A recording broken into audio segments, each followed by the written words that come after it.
200 साल पहले मिली एक प्राचीन सभ्यता के बारे में आज तक विज्ञान पूरी जानकारी क्यों नहीं जुटा पाया है।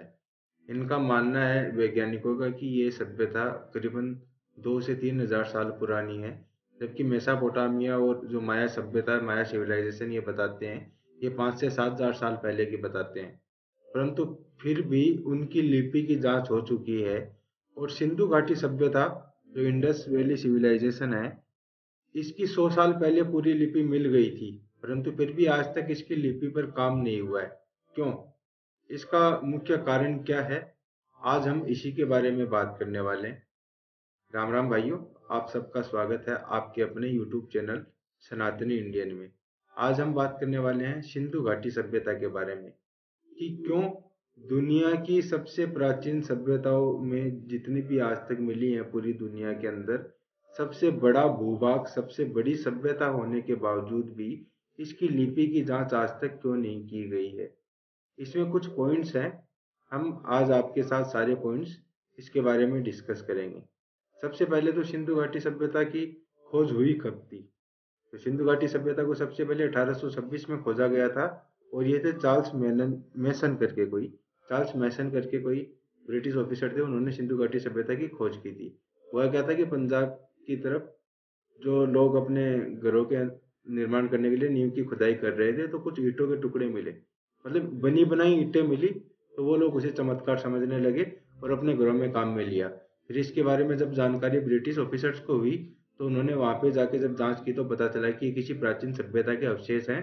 और उसके बारे में बाद में पूरी तरीके से जांच की गई, तो सिंधु घाटी सभ्यता के होने का पता चला।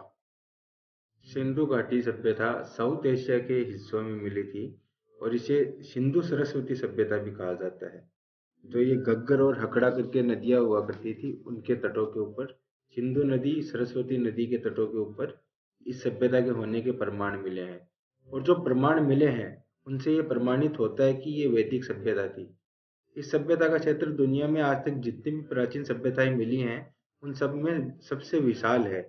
आज के समय का जो पंजाब है, पाकिस्तान का जो सिंध क्षेत्र है, पाकिस्तान का बलूचिस्तान है, भारत का गुजरात है, राजस्थान है, हरियाणा है, और जो पश्चिम उत्तर प्रदेश है, उसका कुछ हिस्सा है। इसमें इनके होने के सबूत मिले हैं। सिंधु घाटी सभ्यता और मोहनजोदड़ो, जो हड़प्पा और मोहनजोदड़ो सभ्यता जिसे हम जिस नाम से जानते हैं, उसके होने के सबूत मिले हैं। और करीबन करीबन 1500 से ज्यादा जगह ऐसी मिली हैं जहाँ पर इसके होने के प्रमाण मिले हैं। और आज भी वहां से सामान निकल रहा है। जब खुदाई की जाती है, जब जांच होती है, तो पता चलता है कि ये कई हजार साल पुरानी चीजें मिल रही हैं। परंतु जब जो बाहर के वैज्ञानिक हैं, ये इस चीज के ऊपर ज्यादा फोकस क्यों नहीं कर रहे, इसकी लिपि के ऊपर? इसलिए कि शायद उनको डर हो कि अगर सच बाहर आ गया, तो हमारी जो पुरानी सभ्यता है, हम जिसे माया सिविलाइजेशन बताते हैं, जो वेस्ट वाले हैं सारे उन्हीं को प्रीफर करते हैं, मेसोपोटामिया की सभ्यता है, उनका तो इतिहास ही खत्म हो जाएगा। वो तो 5 से 7 हजार साल पुरानी है।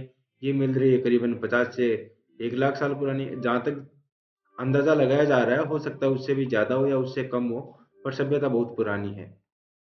सिंधु घाटी सभ्यता के जो प्लेसेस मिले हैं, जिन जो इसके मेन पॉइंट्स हैं, उनके बारे में थोड़ी बात कर लेते हैं कि वो कहाँ पर मिले हैं और आज के समय में वो जगह कहाँ पर है। तो हड़प्पा और मोहनजोदाड़ो, ये दोनों पाकिस्तान में है। लोथल ये गुजरात में है। कालीबंगा ये राजस्थान में है। बनवाली भी भारत में है। आलमगीरपुर ये पाकिस्तान में है। सूत कांगेडोर ये भी पाकिस्तान में है, बलूचिस्तान में। एक कोट दीजी करके है, ये भी पाकिस्तान में है। एक चंद चंदुडो चंदुडो भी पाकिस्तान में है। एक शिरकोटदा ये भी पाकिस्तान में है। और अफगानिस्तान के अंदर भी दो क्षेत्र मिले हैं, जिनमें एक ये सोतुर गोपी करके है कोई, और एक मंदी गाग करके कोई, तो दो जगह मिली हैं जहाँ पर ये सिंधु घाटी सभ्यता के होने के अवशेष मिले हैं। तो मतलब जिसे हम अखंड भारत कहते हैं ना आज के समय में, ये सारा सिंधु घाटी सभ्यता का ही क्षेत्र था। आप देख लीजिए, हम अफगानिस्तान को गांधार का हिस्सा बताते हैं, वहां पर भी सबूत मिल गए। ये जो समय समय के ऊपर जो युद्ध हुए हैं ना, रामायण और महाभारत का जो युद्ध हुआ है, इतने करोड़ जो लोग मरे हैं, हो सकता है उसके टाइम के ऊपर ये सभ्यता बर्बाद हो गई हो उस युद्ध के अंदर। क्योंकि आज के समय में जो आधुनिक अस्त्र शस्त्र काम में लिए जाते हैं, जो मिसाइल्स वगैरह हैं, माना जाता है कि ये उससे भी ज्यादा विनाशकारी अस्त्र शस्त्र उस समय के ऊपर उपलब्ध हुआ करते थे।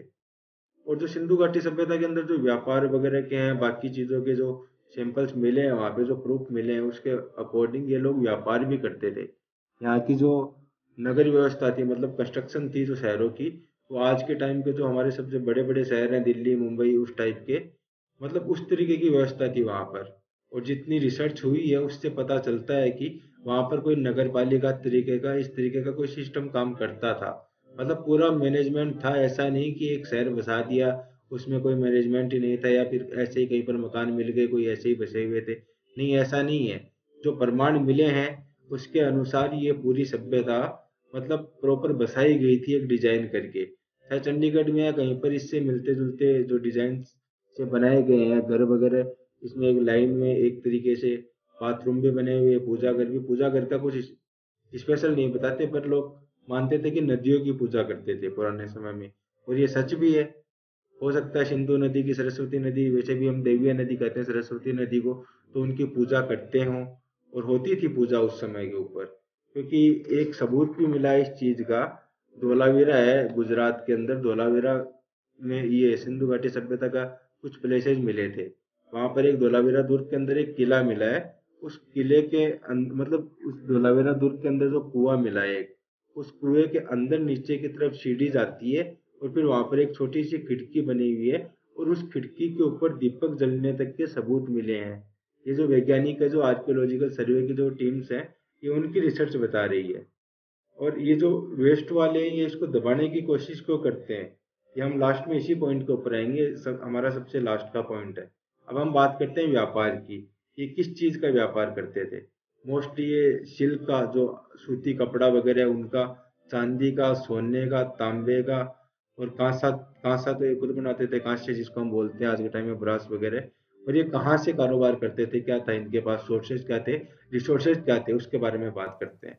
तो राजस्थान में खेतड़ी से तांबे का होता था। राजस्थान का जो जावर क्षेत्र है वहां से चांदी का होता था। कर्नाटक से सोने का होता था, और ओमान से तांबे का होता था। और इसके अंदर एक चीज और, आपको एक ऐसी जानकारी देता हूँ शायद आपको पता भी ना हो। जो मेसोपोटामिया की जो सभ्यता है, वहां पर जो सबूत मिले थे उनमें एक हड़प्पा की जो एक सील मिली है, जो हड़प्पाई सील है, मोहर, जो हड़प्पा सभ्यता के टाइम की वहाँ की मोहर है सिंधु घाटी सभ्यता की। तो कुछ मोहरें मिली हैं। जैसे आज के टाइम में हमारे राज्य चिन्ह होते हैं, जो नेशनल साइंस होते हैं, उस समय पर भी कुछ नेशनल साइंस होते थे। तो उस टाइप की उनका एक नेशनल साइन मिला है। वो भी कहाँ पे, मेसोपोटामिया की व्यवस्था है वहां के ऊपर मिला है, मेसोपोटामिया की सभ्यता के अंदर उनके प्रूफ में मिला है।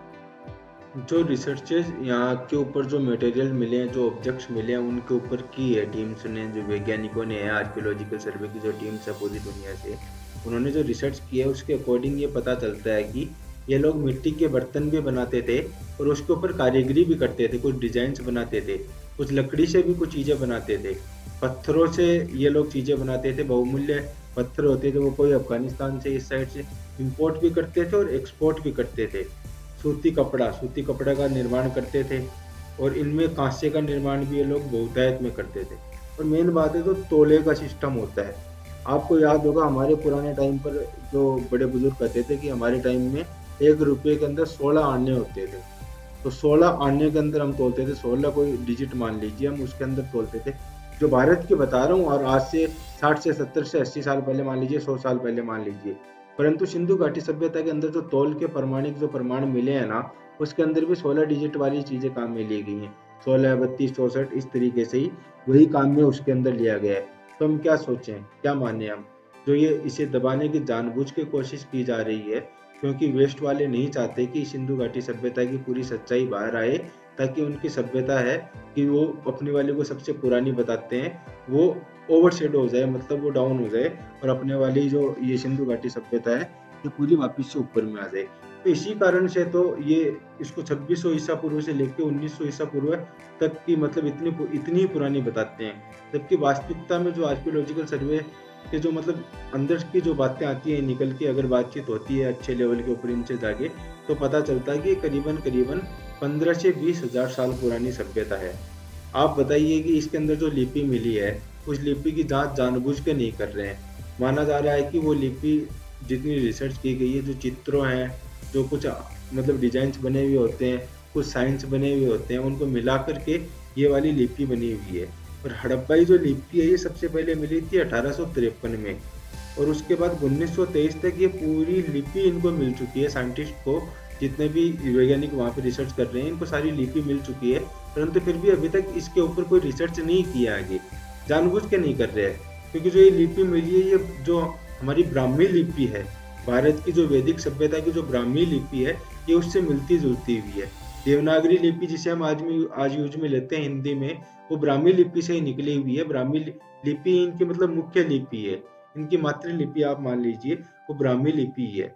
और ये सिंधु घाटी सभ्यता के अंदर जो पूजा वाले की हम बात करें तो एक पत्थर की एक मूर्ति मिली है, चार मुख वाली, जो आपको पता हो मेवाड़ के अंदर राजस्थान में एकलिंग जी की पूजा करते हैं, शिव जी की, चार मुख वाले ही हैं वो। तो माना जाता है कि ये सारे मिले जुले हुए हैं, ये सभ्यता सारी की सारी हमारी हिंदू सभ्यता ही है प्राचीन, जो इसे जानबूझ के ये आगे आने नहीं देना चाहते, क्योंकि इससे इनको प्रॉब्लम हो जाएगी। फिर इनकी जो सभ्यता ही अपने वालों को बताते हैं वेस्ट वाले की हमारे वाले ज्यादा डेवलप्ड थे, परंतु जब इसकी चीजें निकल के आ रही है कि ये इतने डेवलप थे कि आज से 15 से 20 हजार साल पहले ये व्यापार करते थे, अपने सिक्के खुद बनाते थे। उस समय के अंदर इनका एक प्रॉपर राजनीतिक एक सिस्टम था कि इनके अंदर भी जैसे लोकल लेवल से लेके अपर लेवल तक पूरी एक गवर्नमेंट की तरह, मतलब एक इसी तरीके का मैनेजमेंट मान लीजिए आप, पूरा था वहां पे। रहने की अच्छी व्यवस्था थी, मार्केट्स अच्छे थे, सारी चीजें। तो इसीलिए शायद ये लोग आगे आने नहीं देना चाहते, इस बात को पूरी क्लियर होने नहीं देना चाहते। अगर आप चाहते हैं हम सिंधु घाटी सभ्यता के ऊपर, इसके कुछ पॉइंट्स के ऊपर और वीडियोज बनाएं, तो प्लीज इस वीडियो को लाइक कीजिए और वीडियो के अंदर कमेंट्स करके हमें बता जरूर दीजिए। वीडियो को शेयर कीजिएगा अपनी फैमिली और अपने फ्रेंड्स के साथ, और प्लीज चैनल को सब्सक्राइब कर लीजिए। धन्यवाद। जय श्री राम।